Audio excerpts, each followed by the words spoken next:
జూబ్లీహిల్స్ ఉప ఎన్నిక ప్రచారంలో భాగంగా కాంగ్రెస్ అభ్యర్థి నవీన్ యాదవ్కు మద్దతుగా తెలంగాణ దూదేకుల సంఘం కాంగ్రెస్ అధ్యక్షులు మనతో ఉన్నారు మాట్లాడడానికి. అజీముద్దీన్, నేను కరీంనగర్ నుంచి వచ్చిన. గత 2వ తారీఖు నుంచి నేను ఇక్కడ జూబ్లీహిల్స్లో మా యొక్క రాష్ట్ర కమిటీ తరఫున మేము ప్రచారం చేయడం జరుగుతుంది. మా రాష్ట్ర కమిటీ ఒక 15 మంది మేము అందరం ఏకగ్రీవ తీర్మానం చేసుకొని 3వ తారీఖు నాడు బషీర్బాగ్ ప్రెస్ క్లబ్లో ప్రెస్ మీట్ కూడా పెట్టడం జరిగింది. ఇక్కడ జూబ్లీహిల్స్ ఎన్నికలలో పక్కా లోకల్ క్యాండిడేట్ అయిన సోషల్ జస్టిస్ ఏదైతే సామాజిక న్యాయంలో భాగంగా మా నవీన్ కుమార్ యాదవ్కి ఏదైతే పిసిసి అధ్యక్షులు మహేష్ కుమార్ గౌడ్ గారు, యనమల రేవంత్ రెడ్డి ముఖ్యమంత్రి గారు, AICC Sonia Gandhiji madam, AICC Kharge గారు, రాహుల్ గాంధీ గారు వారు ఏదైతే దీవించి మరి కాంగ్రెస్ పార్టీ నుంచి టికెట్ ఇచ్చి మరి జూబ్లీహిల్స్ ఎన్నికలలో బరిలో దించారు. మరి జూబ్లీహిల్స్ ఎన్నికలలో ఎప్పుడైతే నవీన్ యాదవ్కు టికెట్ కేటాయించారో అప్పటి నుంచి మరి ప్రతిపక్ష పార్టీలు అయినటువంటి బీఆర్ఎస్ పార్టీకి, బీజేపీ పార్టీకి గుబులు స్టార్ట్ అయింది.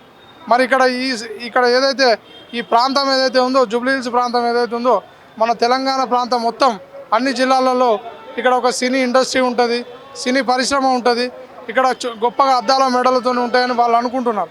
కానీ మేము మా రాష్ట్ర కమిటీ వచ్చి తిరిగి చూస్తే ఇదంతా స్లమ్ ఏరియా. ఇక్కడ చాలా పేద జీవితాలు ఉన్నాయి. ఇక్కడ ఒక కిరాణా కొట్టు కావచ్చు, ఇక్కడ పండ్ల దుకాణాలు కావచ్చు, సైకిల్ పంచర్ దుకాణాలు కావచ్చు, చికెన్ సెంటర్లు కావచ్చు, ఇలాంటి పేదరికంలో నివసిస్తున్న కుటుంబాలు చాలా ఉన్నాయి. ఇక్కడ ఏదైతే లోకల్ నవీన్ యాదవ్ ఏదైతే ఉన్నారో మరి ఇక్కడ అన్ని వర్గాలతోని, అన్ని కులాలతోని ఐకమత్యంగా ఆయన ఏ ఇంటికి పోయినా ఒక వరుసతో కూడుకున్న బంధుత్వం శ్రీశైలం యాదవ్ గారికి కానీ, నవీన్ కుమార్ యాదవ్ కానీ ఉంది. మరి ఇక్కడ ఎక్కువ మైనార్టీ ఓట్లు ఉన్నాయి. మేము మైనార్టీ ఓటర్లను మేము మైనార్టీ ఓటర్లో మేము ప్రతి ఇంటికి పోతున్నాం. ఇక్కడ కేటీఆర్ అనేది మైనార్టీ ఓట్లను డివిజన్ చేసి మరి బీఆర్ఎస్ గెలవాలనే ఒక కుట్రలు చేస్తుండు. మరి ఆయన 10 సంవత్సరాలు మైనార్టీ మన తెలంగాణ ప్రభుత్వంలో వాళ్ళ అయ్యనే ముఖ్యమంత్రి ఉన్నాడు, ఆయన మున్సిపల్ శాఖ మంత్రి ఉన్నాడు. మరి ఇక్కడ వర్షాలు వచ్చి డ్రైనేజ్ కుదిరితే మరి అప్పుడు ఎక్కడ ఉన్నావు అని చెప్పి నేను కేటీఆర్ గారిని సూటిగా ప్రశ్న. ఇలా నీ అహంకారంతో, నీ యొక్క డబ్బు ప్రభావంతో నువ్వు జూబ్లీహిల్స్ ఎన్నికలలో ఏదైతే గెలవాలని చూస్తున్నావో 11వ తారీఖు నాడు జూబ్లీహిల్స్ ఎన్నికలలో మేము భారీ తీర్పు ఇవ్వబోతుండ్రు. ఇక్కడ ప్రజలు మేధావులు, విజ్ఞానవంతులు, ఓటర్లు చాలా తెలివివంతులు. ఇక్కడ నవీన్ కుమార్ యాదవ్ను భారీ మెజార్టీతో 25,000 నుంచి 30,000 మెజార్టీతో గెలవబోతున్నదని మా రాష్ట్ర కమిటీకి ఉన్న సమాచారం. ఇంకొక పార్టీ బీజేపీ కదా, అది దాని గురించి మాట్లాడడం చాలా తక్కువ. మతతత్వ పార్టీ ఇక్కడ ఉన్న యువతను చెడగొట్టి ఒక మన డ్రగ్స్ ఇదివరకు ఏదైతే రాష్ట్ర ప్రభుత్వంలో డ్రగ్స్ విచ్చలవిడిగా ఏదైతే ఉందో మరి కేటీఆర్ గారిని మరి పక్కకు పెట్టి ఇలా ఈ 2 పార్టీలు ఒకటై ఇలా కాంగ్రెస్ పార్టీని ఓడియాలని చూస్తుంది. మేము 11వ తారీఖు నాడు భారీ మెజార్టీతోని నవీన్ కుమార్ యాదవ్ను గెలిపించబోతున్నాము. నవీన యుగం స్టార్ట్ అయిపోయింది. ఇలా యువతకు రేవంత్ రెడ్డి గారు ఒక మంచి మెసేజ్ పంపుతుండు. మేము రేవంత్ రెడ్డి గారికి కూడా థ్యాంక్స్ చెప్తున్నాం. జూబ్లీహిల్స్ ఉప ఎన్నిక ప్రచారానికి గడువు ముగుస్తుంది. రేపటితో ప్రచారం రేపు సాయంత్రం 5 గంటలకు ప్రచారం ముగుస్తుంది. అయితే అన్ని పార్టీల అభ్యర్థులు కూడా ప్రచారంలో జోరు పెంచారు. మనం యూసఫ్గూడలోని కాంగ్రెస్ డివిజన్ ఆఫీస్ దగ్గర ఉన్నాం. అయితే కాంగ్రెస్ పార్టీ ప్రచారంలో జోరు పెంచింది. వివిధ ప్రాంతాల నుంచి కూడా, అంటే రాష్ట్రంలోని వివిధ ప్రాంతాల నుంచి కార్యకర్తలు కానీ, ఎమ్మెల్సీలు, కౌన్సిలర్లు కూడా వచ్చి ప్రచారం చేస్తున్నారు. కల్వకుర్తి నుంచి వచ్చిన మున్సిపల్ కౌన్సిలర్ ఏజాజ్ మనతో ఉన్నట్టు. నమస్కారం అండి. ఒక ఉప ఎన్నికకు కల్వకుర్తి నుంచి వచ్చి ప్రచారం చేయడం. ఈరోజు ఇక్కడ ఎలక్షన్లు చూస్తుంటే అంతా ప్రతిపక్ష పార్టీలన్నీ కూడా ఈరోజు మద్యము, డబ్బులు విపరీతం పంచి ఈరోజు అధికారంలో ఉన్న పార్టీని ఓడగొట్టాలని చాలా ప్రయత్నాలు చేస్తున్నారు. ఒకరేమో మందిర్ మస్జిద్ అంటున్నారు, ఇంకొకరేమో డెవలప్మెంట్ అంటున్నారు. మళ్ళీ గతంలో 10 ఏళ్ళు అధికారంలో ఉన్న టీఆర్ఎస్ పార్టీ ఏం డెవలప్ చేసింది, మళ్ళీ ఈరోజు అవకాశం ఇస్తే ఏం చేస్తారని ఇక్కడ యువత అంతా కూడా చర్చించుకుంటుంది. అంటే ఇక్కడ ఉన్న పరిస్థితులు ఏంది, ఇక్కడ ఏం జరుగుతుందని మేము కూడా ఒకసారి ప్రచారం చేద్దామనే ఉద్దేశంతో మా ఎమ్మెల్యే కసిరెడ్డి నారాయణ రెడ్డి గారి ఆదేశాల అనుసారం ఇక్కడ ప్రచారానికి రావడం జరిగింది. ఇప్పుడు కాంగ్రెస్ పార్టీపై ఇప్పుడు నిరుద్యోగులు కానీ చాలామంది నామినేషన్లు వేశారు ఇప్పుడు అభ్యర్థికి వ్యతిరేకంగా. ఇంతకుముందే నిరుద్యోగ జేఏసీ నుంచి కూడా అరగుండు కొట్టించుకుని వారు నిరసన చేస్తారు. ఇంత వ్యతిరేకత మధ్యలో ఎలా తట్టుకుంటారు? వీళ్ళంతా వేసిన వాళ్ళంతా కూడా వాళ్ళ టీఆర్ఎస్ బీజేపీ బినామీలే. ఎవరైతే వేసిరో వాళ్ళందరూ వీళ్ళ బినామీలే. ఈరోజు కాంగ్రెస్ పార్టీ వచ్చినాక 70,000 ఉద్యోగాలు ఇచ్చారు. టీఆర్ఎస్ హయాంలో ఉద్యోగాలు ఎవరికి దొరికినాయి అంటే బిడ్డకు, కొడుకుకు, అల్లుగుడుకు, సడౌన్ కొడుకుకే దొరికినాయి ఉద్యోగాలు. ఈరోజు కాంగ్రెస్ గవర్నమెంట్ వచ్చినాక 70,000 ఉద్యోగాలు రావడం జరిగింది. ఎలా నడుస్తుంది మరి ప్రచారం? మీరు అక్కడ నుంచి ఈరోజు ఏ గల్లీలో చూసినా కాంగ్రెస్ ప్రభంజనం వినిపిస్తుంది. ఎక్కడ వెళ్ళినా కూడా జై నవీన్ అన్న అంటున్నారు. ఈరోజు జూబ్లీ హిల్స్ అభివృద్ధి కోరుకోవాలనుకుంటే కాంగ్రెస్ని గెలిపించాలని యువత, ఇక్కడ ఉన్న ప్రజలు, మహిళలు అందరూ కూడా కాంగ్రెస్ని గెలిపించాలని. మైనార్టీ ఓట్ల ఆకట్టుకునేందుకే అజరుద్దీన్కి మంత్రి పదవి ఇచ్చారు, ఎన్నికల కోడ్ ఉల్లంఘన జరిగిందని కూడా ప్రతిపక్ష పార్టీలు ఆరోపిస్తుంది. వాళ్ళు ఆరోపిస్తారండి. వాళ్ళకి ఏముంది, ప్రతి గవర్నమెంట్లో మైనార్టీకి ఏ విధంగా ఒక పోస్ట్ ఇస్తారు, అది కొంచెం ఆలస్యమైంది ఇవ్వడం. ఈ రోజు కాకపోయినా రేపైనా ఇవ్వడమే. ఈరోజు సమయం సందర్భం వచ్చింది కానీ ఇచ్చిర్రు.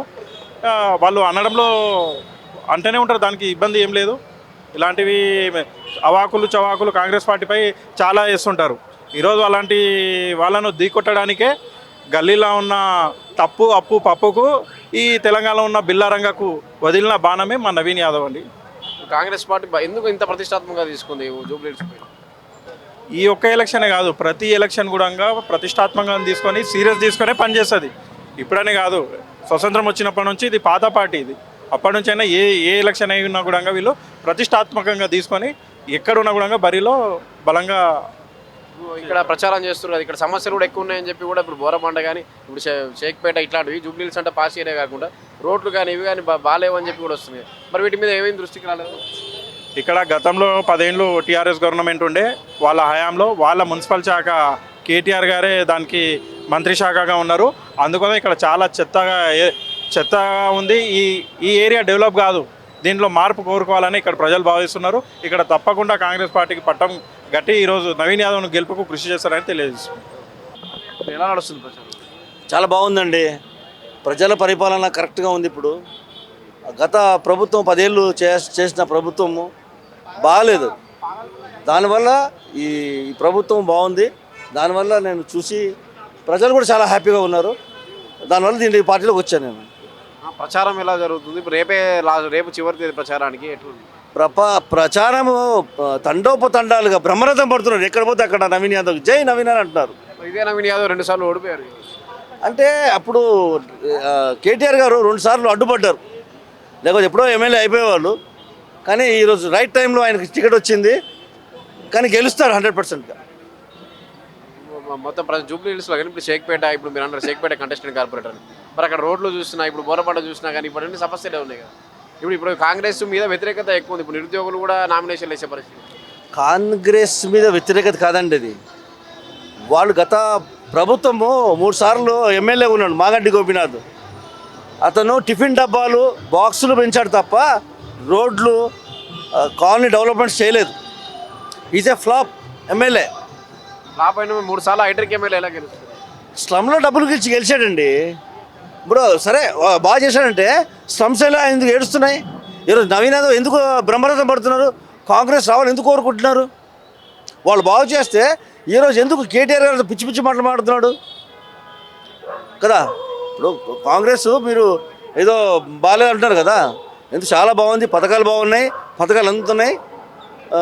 రేవంత్ రెడ్డి పరిపాలన చాలా బాగుంది. రాజ్యం వస్తుంది నెక్స్ట్ కూడా.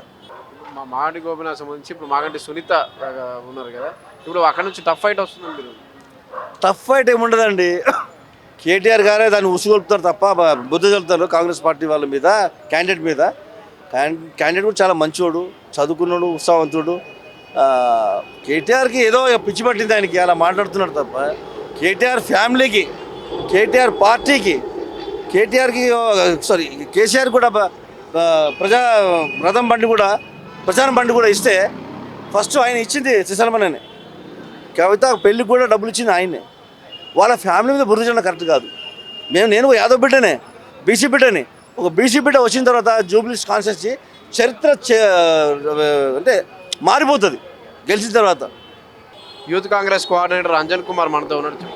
హలో సార్, చాలా బ్రహ్మాండంగా నడుస్తుంది. ఎందుకంటే ఈరోజు నవీన్ యాదవ్ గారు బీసీ క్యాండిడేట్ ఎవరైతే ఉన్నారో కాంగ్రెస్ పార్టీ నుంచి మంచి ప్రజాదరణ ఉంది. 100% ప్రజలందరూ ఆయన వైపు ఉన్నారు. ఖచ్చితంగా నవీన్ యాదవ్ అన్నగారు 100% గెలవబోతున్నారు. టఫ్ ఫైట్ అనిపించట్లేదా బీఆర్ఎస్ నుంచి? టఫ్ ఫైట్ అనేది లేదు, వారు 1 సైడే ఉంది. ఎందుకంటే టఫ్ ఫైట్ ఎందుకు లేదు, ఈరోజు నవీన్ యాదవ్ గారు ఎప్పుడైతే క్యాండిడేట్ డిక్లేర్ చేయడం జరిగిందో ఇమీడియట్గా ప్రజలందరూ, ఎవరైతే యూత్గా ముందు నుంచి ఉన్న వ్యక్తి ప్రజల్లో మంచి ఆదరణ ఉండి ఆయనకి ప్రజలందరూ మొగ్గు చూపడం జరిగిందో నవీన్ యాదవ్ వైపే ఉన్నారు. నవీన్ యాదవ్ 2 సార్లు ఓడిపోయాడు. అవును, ఓడిపోయాడు. అంటే ఆయన అప్పటికి పబ్లిక్ సర్వీస్లో ఉన్నాడు. సోషల్ సర్వీస్ యాక్టివిటీస్ కానీ ముందు నుంచే ప్రజాదరణ ఉంది.